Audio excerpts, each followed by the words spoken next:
शाम होने से पहले ही अपने घर लौट आना चाहिए। आप सब मुझे क्यों नहीं बता रहे हैं? मेरी मम्मा ठीक तो है ना कौवे अंकल? आप सब तो साथ ही गए थे। मुझे बता दीजिए प्लीज, मेरी मम्मा कहाँ है? कौवे सच सच बता देना चाहिए, इसकी मम्मा अभी इस दुनिया में नहीं है। अभी शायद ये बर्दाश्त नहीं कर पाएगी इतना बड़ा झटका। इसे यही कहते हैं उसकी मम्मा रास्ता भूल गई है, कल शाम तक वापस आ जाएगी। लेकिन कल तो बताना ही पड़ेगा। सोनू बेटा, तुम्हारी मम्मा और हम सब साथ गए थे दाना की तलाश में दूसरे जंगल। वापस आने पर तेज आंधी तूफान शुरू हो गया। तुम्हारी मम्मा रास्ता भूल गई। हम में से किसी को नहीं पता। तुम परेशान ना हो, कल वो लौट आएगी। तुम्हारे पास कोई खाना खाने को दाना है कि नहीं? नहीं, मुझे कुछ नहीं खाना, मुझे बस मम्मा चाहिए। अच्छा कौवे भैया, मैं चलता हूँ। बच्चे मेरा इंतजार कर रहे होंगे। और उल्लू अपने घर चला जाता है। सभी पक्षी सोनू चिड़िया को ये बता नहीं रहे थे कि इसकी मम्मा को जालिम चील ने पकड़कर खा लिया है। आज तुम सोनू को अपने घोंसले में अपने साथ ले जाओ, ये अकेले में डरेगी। ऐसा कहता हुआ तोता अपने घर चला जाता है। कौवा साथ वाले पेड़ पर ही रहता था। इसे सोनू से हमदर्दी तो थी, लेकिन वह अपने साथ ले जाने को तैयार नहीं था। मैं भी अब चलता हूँ। तुम्हारी आंटी मेरा इंतजार कर रही होगी। कल सवेरे मैं फिर आऊँगा। सोनू चिड़िया अकेली रह जाती है। मम्मा, आपके बगैर मुझे डर लगेगा। मैं कैसे अकेली रात गुजारूंगी? और फिर रात हो जाती है। सोनू चिड़िया अपनी मम्मा को याद करके रोने लगती है। पता नहीं क्यों मुझे सब सच क्यों नहीं बता रहे हैं। मम्मा, मुझे डर लग रहा है। प्लीज तुम आ जाओ ना। सोनू, सोनू बेटा, मैं तुम्हारे पास ही हूँ। मम्मा, मुझे नजर नहीं आ रहा है। कहाँ हो आप? हाँ मेरा बच्चा, मैं तुम्हारे पास हूँ, लेकिन तुम्हें नजर नहीं आऊंगी। मेरा बच्चा, मुझे माफ कर दो। मैं तुम्हें इतनी छोटी उम्र में अकेले छोड़कर चली आई। मुझे एक जालिम चील ने आज खा लिया। मैं अब इस दुनिया में नहीं हूँ।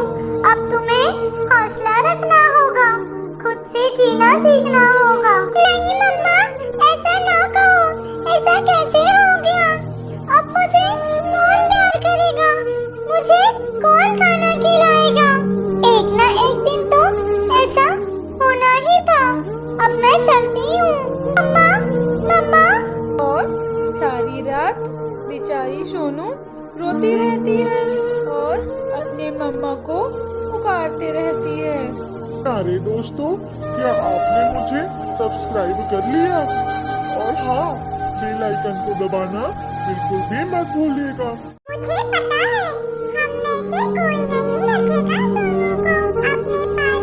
अब कौन जिम्मेदारी लेगा इसकी? किसी ने संदेश भेजा इसकी मासी को?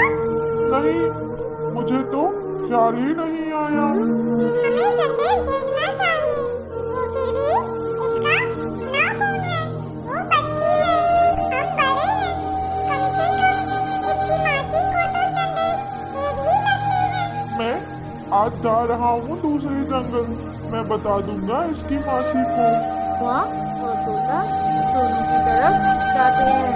मेरी मम्मा को चील ने खा लिया है, आपने मुझे नहीं बताया। ऐसा ही है, तुम्हें कैसे पता चला? मुझे मम्मा की आवाज सुनाई दी, वो दिख नहीं रही थी। मम्मा ने मुझे बताया कि अब मुझे अकेले ही रहना होगा। हाँ बेटा, यही हकीकत है। अगर तुम जान ही गए हो, सोनू को साथ ही ले जाओ उसकी मौसी के पास। यह भी बेहतर है, लेकिन सोनू से तो पूछ लेते। ठीक है, मैं पूछता हूँ। सोनू, तुम्हारी मम्मा पास वाले जंगल में रहती है। अगर तुम कहो तो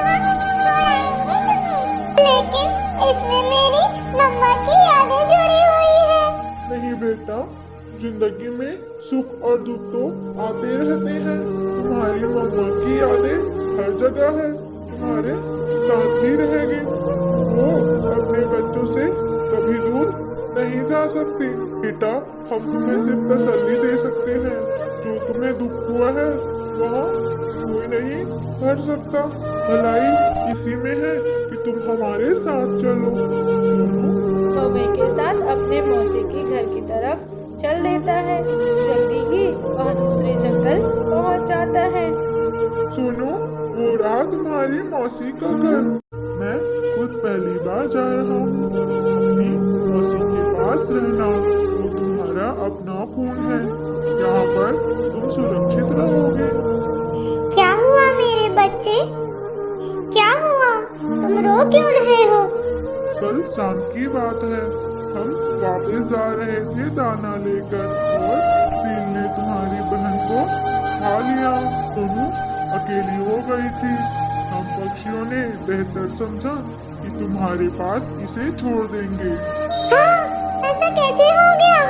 मेरी बहन कहाँ चली गई? आपका धन्यवाद जो आप इसे यहाँ ले आए। अब मैं चलता हूँ। और कौवा चला जाता है। बेटा, अब तुम इस घोंसले को ही अपना समझो। मेरी बहन का जीवन तो इतना ही था। मैं तुम्हारी मम्मा की कमी तो पूरा नहीं कर सकती, लेकिन तुम मुझे अपनी मम्मा का प्यार महसूस करोगी। जी मौसी, मुझे अपनी मम्मा की बहुत याद आएगी। बस मेरी बच्ची, अब मैं तुम्हें और ज्यादा रोने नहीं दूंगी। अब चुप हो जाओ। अब तुम मेरे साथ खुशभरी जिंदगी गुजारोगी। इतना दाना क्यों खा रही हो? ये मेरा घर है और ज्यादा दाने पर मेरा हक है। पारो, जो सोनू की मासी की बेटी थी, वह सोनू के आने से बिल्कुल भी खुश नहीं थी और हमेशा सोनू से लड़ाई करती थी। लेकिन सोनू तो बहुत मासूम थी। वो पारो को जवाब देने के बजाय इससे प्यार करती थी और दिन पर दिन गुजरते गए। फिर एक दिन पारो की माँ दाना की तलाश में बाहर गई और सोनू सो रही थी। आज तो इस सोनू की बच्ची को घर से निकाल कर ही रहूंगी।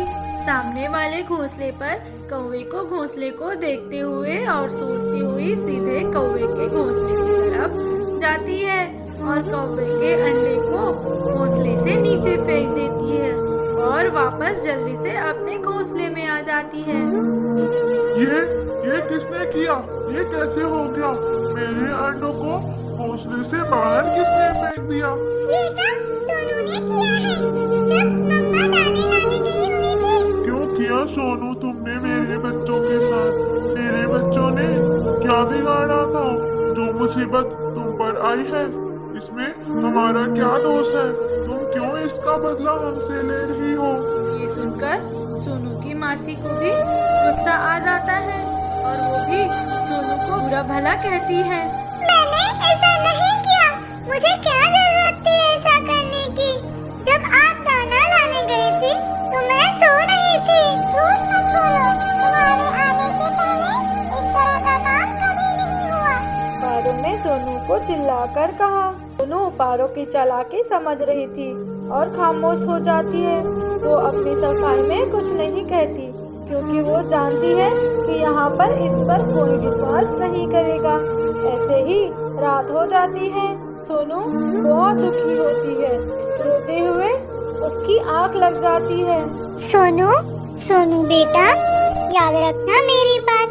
मम्मा से बढ़कर और कुछ नहीं होता। तुम घर चले जाओ। ये लोग बहुत बुरे हैं बेटा।